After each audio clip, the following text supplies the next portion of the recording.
ibadah haji hukumnya fardu ain. Kapan?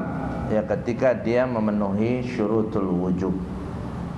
Jadi haji ini bisa fardu ain, haji bisa jadi fardu kifayah, haji juga hukumnya bisa menjadi sunnah, haji juga hukumnya bisa haram, bahkan haji hukumnya bisa makruh. Masalah fardu ain ya man istata'a ilaihi sabila, atau mereka orang yang memenuhi syarat. Yang kedua, hukum haji fardu kifayah. Kapan haji itu fardu kifayah? Yaitu ihya'il Ka'bah fi kulli sana, yang menghidupkan setiap tahunnya ritual ibadah haji, menghidupkan Ka'bah.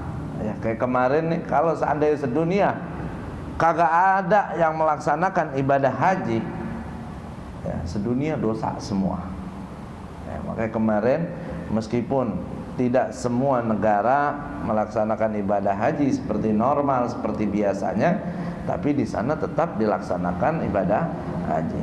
Ya, dengan sebagian di sana melaksanakan ibadah haji itu menggugurkan dosa untuk yang lainnya, karena wajib setiap tahunnya harus ada yang menunaikan ibadah haji. Itu dari segi fardu kifayah, ya. Tapi kalau secara totalitas kagak ada sama sekali, semuanya itu dosa, ya. Itu fardu kifayah. Yang ketiga, hukumnya sunnah. Kapan haji sunnah? Seperti hajinya Sibyan, hajinya anak-anak yang belum balik. Ada anak belum balik, dia mau pergi haji, wajib enggak? Tapi apa hukumnya? Sunnah buat mereka. Bagus. Bahkan haji hukumnya bisa haram. Ya, seperti apa ya? Haji istri tanpa izin suaminya, ya, seperti nanti akan ada pembahasannya insyaallah. Atau idza tahaqqaq darar, kalau yakin akan bahaya dalam menempuh perjalanan ibadah haji.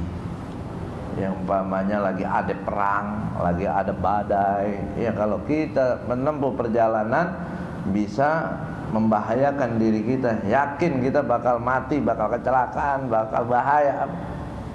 Ya, atau seperti sekarang katanya lagi ada virus, ada Covid, kalau emang benar yakin benar tuh ada, maksain bisa jadi haram karena membahayakan diri kita.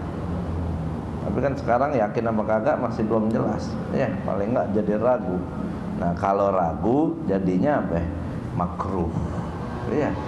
Bagi yang ragu, kalau biasa-biasa aja sih kagak haram, kagak makruh.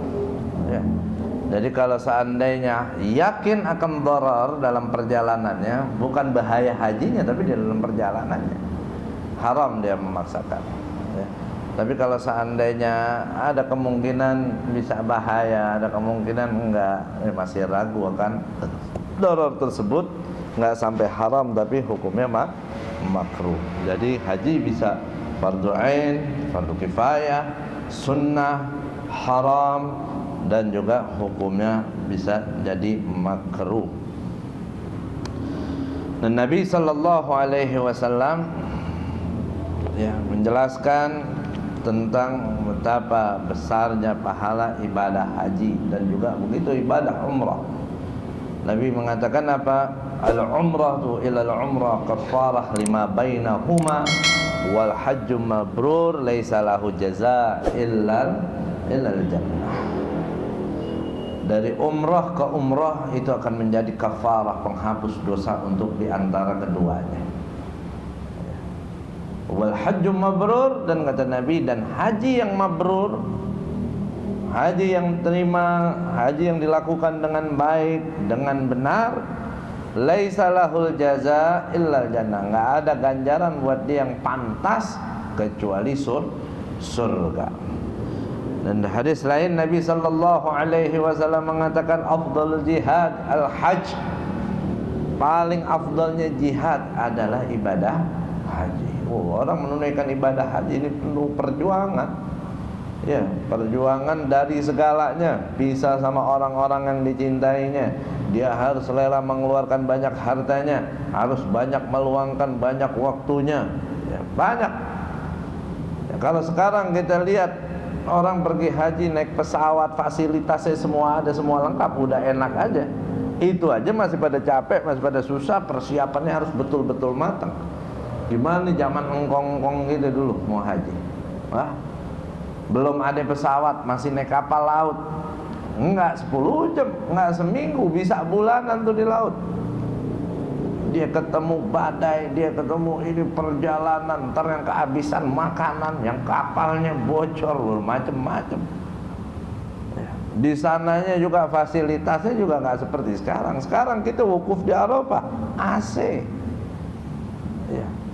Tenda di Arafah lebih dingin di dalamnya sama Al-Jami'un nih. AC-nya cakep tuh, banyak.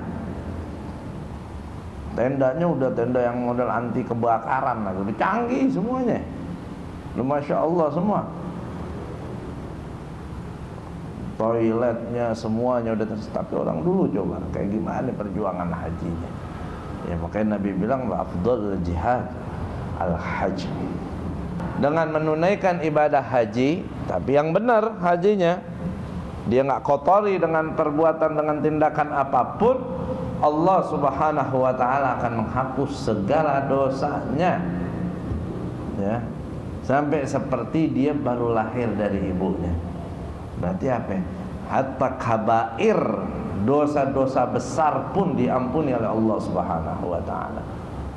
Tapi dengan syarat ya, dengan juga taubat, taubatan nasuha. Jangankan dosa kecilnya, dosa besar, bahkan tabiat pun ada ulama mengatakan itu diampuni oleh Allah Subhanahu wa ta'ala. Apa itu tabiat? Tabiat itu dosa-dosa kita yang ada urusannya sama orang, ya, hak-hak orang. Itu kalau seandainya ada orang hajinya benar, dia mati di dalam hajinya, tapi apa? Dia punya dosa sama orang, dia udah niat pengen minta maaf, dia pengen balikin haknya, dan dia atau dia udah ada keinginan itu tapi belum ada kemampuan. Dia meninggal setelah dia melakukan ibadah haji dengan sebaik-baiknya. Harusnya kan urusan kita sama orang ini nggak diampunin sebelum urusan sama dianya selesai. Tapi dengan haji yang mabrur, tapi dengan ketentuan tadi, dia emang udah ada niatan mau balikin atau udah ada niatan minta ridho, belum sempat keburu mati, dengan haji mabrur insyaallah juga diampuni oleh Allah Subhanahu wa ta'ala. Dan dahsyat ya besarnya pahala ibadah haji itu. Dan mudah-mudahan Allah Subhanahu wa ta'ala panggil kita untuk menunaikan ibadah haji.